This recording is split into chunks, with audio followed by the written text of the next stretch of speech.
wake up. You're freezing. Your bed isn't a mattress, it's a decaying pile of bug-infested straw, and that horrific, eye-watering stench burning your throat, that's the open sewer flowing right outside your thin wooden window. Welcome to the year 1348. Forget the gallant knights, the majestic castles, and the grand feasts Hollywood sold you.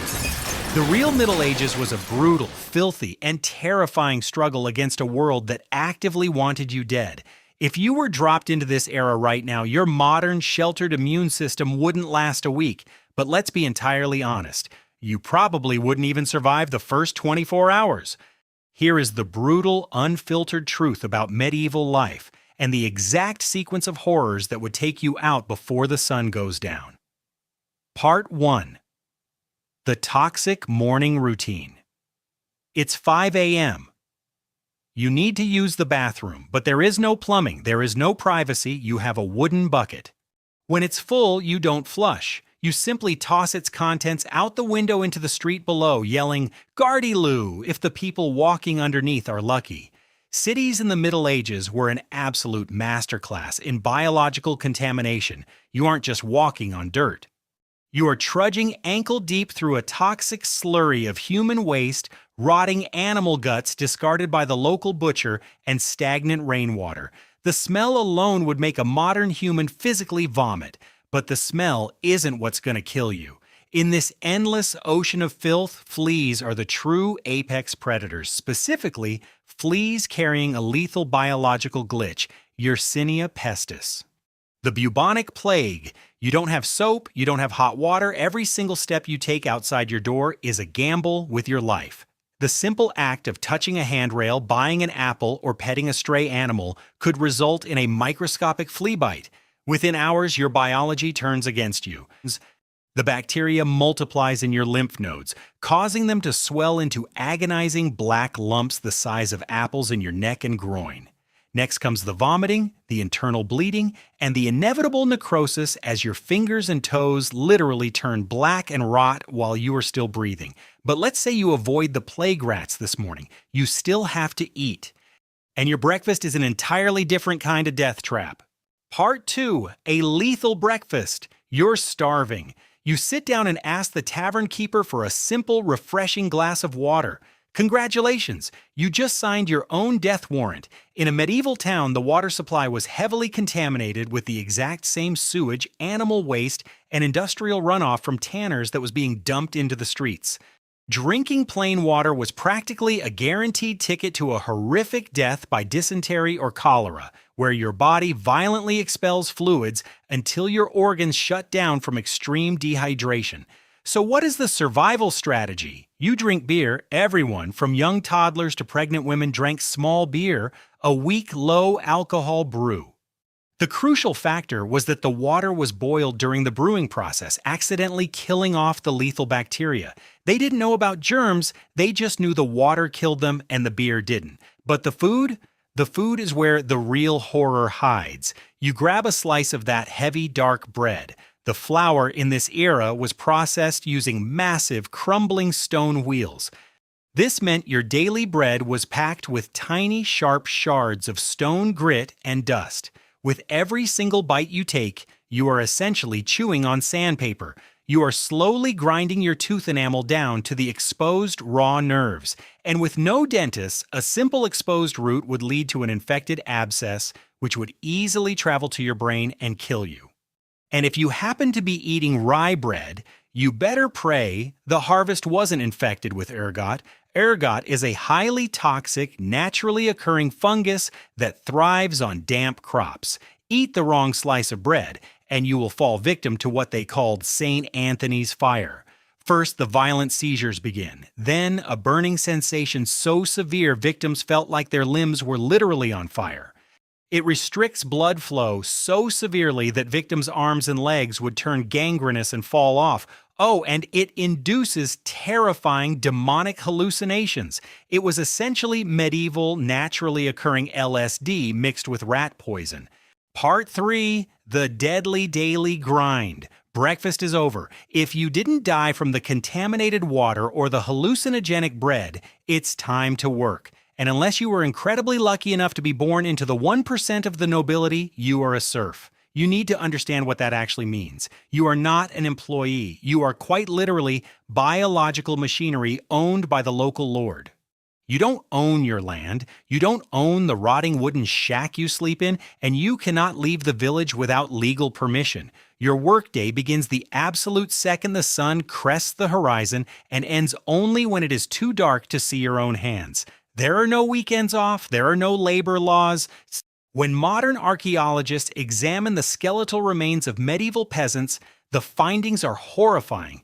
Their spines are severely compressed, their bones are physically deformed, thick, and covered in microfractures from decades of unnatural, back-breaking labor that started when they were just young children. And the workplace hazards, they were immediate death sentences. If your rusted farming tool slips and gives you a deep gash, there is no emergency room. The soil is packed with animal feces and Clostridium tetani, the bacteria that causes tetanus. Within days, your jaw locks shut, your spine forcefully bows backward until your muscles tear, and you suffocate in agonizing spasms. If you get crushed by a falling timber while building the Lord's estate, there is no workers' compensation. If you can't physically labor, your family simply starves to death in the coming winter. Part 4: Brutal Laws, Justice, and the Public Spectacle. So you've survived the plague fleas, the poisoned food, and the grueling labor. But survival in the Middle Ages isn't just a battle against biology, it's a battle against your fellow man. Imagine a local noble is murdered, or a piece of silver goes missing. Today, investigators look for fingerprints, DNA, and motives. In the year 1348, the justice system was a terrifying theater of pain, operating on the absolute belief that God would only reveal the truth through extreme physical trauma. Welcome to trial by ordeal. If the magistrate couldn't prove your guilt, they let the elements decide. In the ordeal of fire, you were forced to carry a red-hot iron bar for 9 feet. The executioner would then bind your third-degree burns tightly with a cloth. 3 days later, the entire village would gather as they unwrapped it. If the burn was healing cleanly, you were innocent. But in a world covered in filth, your flesh always became infected. You were always guilty, or perhaps they chose the ordeal of water. They would tie your right thumb to your left toe, contorting your body, and throw you into a freezing river. The logic was deeply twisted. Water was considered a pure element. If the pure water rejected you and you floated to the top, you were guilty of witchcraft or heresy. If you sank to the muddy bottom and started drowning, congratulations, you were innocent. But the true horror of medieval law was the punishment. Executions weren't hidden away. They were the main source of public entertainment. It was the true crime spectacle of the era. For stealing a loaf of bread, your hand was pinned to a wooden block, and a heavy axe severed it in one swing. For treason, you faced the ultimate nightmare: hanged, drawn, and quartered. They would hang you by the neck until you were gasping for your final breaths. Then, while you were still conscious and watching, they would slice open your abdomen and pull your intestines out, burning them in front of your face. Finally, your limbs were tied to 4 different horses, and you were literally torn into pieces. Your severed head would then be dipped in tar and placed on a spike at the city gates as a gruesome warning. But believe it or not, the executioner with his axe wasn't the scariest person in a medieval town. The true master of torture was the man you actually called for help. Part 5: Medical Care. That will actually kill you against all odds. You haven't been executed and you haven't starved. But then you wake up with a burning fever. Your chest is tight. Panicking, you call for a doctor. This is the biggest and undoubtedly the final mistake of your life. Medieval medicine was a terrifying blend of astrology, religious superstition, and total ignorance of human anatomy. They believed your body was a balloon filled with 4 liquids called humors: blood, phlegm, yellow bile, and black bile. If you were sick, it just meant you had too much blood. Their universal cure for everything, from a simple migraine to the bubonic plague, was bloodletting. The doctor would take a rusted blade, intentionally slice a vein in your arm, and drain pints of your blood until you physically passed out from hemorrhagic shock. If they didn't want to cut you, they would attach dozens of black, writhing leeches to your face and chest to slowly suck the life out of you. They were intentionally bleeding you dry at the exact moment your immune system was fighting for its life. And what if you had a shattered leg from a farming accident or a rotting tooth?